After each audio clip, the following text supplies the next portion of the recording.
وش تقول على الحادثة هذه؟ قدر الله ما شاء فعل، جاتني هكذا ولا أكثر. السلام عليكم، مساء الخير. كاين ياسر اللي سقساوني على خويا ناصر اكثر مني هنايا. ياسر اللي ما يعرفوش اليوم هاي ولات، اليوم رانا عندو كيما نقولوا رانا في البيت تاعو في الزيارة بعد ما صار به حادث. عندو الماشينة تاع الحصاد كلاتلو يدو كما راكم تشاهدوا قدام ليا تشوف. راك تشوف ناصر؟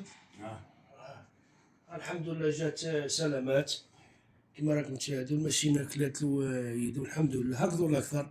في ولاية القواط كان يحصد. صابوا ربي ومرحبا بالشتاء ربي. هذا هو ناصر. كاين ناس اللي ما يعرفوش، هو ما يبانش ياسر صح، طول في الخدمة من دار الخدمة.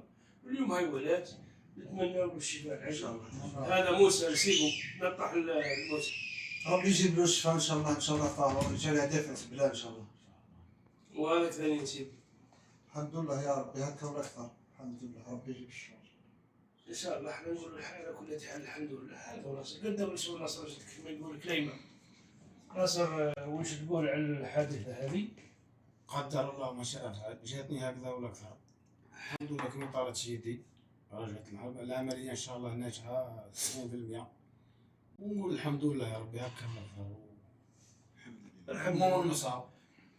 نطلب منكم الدعاء للشفاء العاجل ان شاء الله. وفي الاخر نقول لكم السلام عليكم ورحمه الله وبركاته.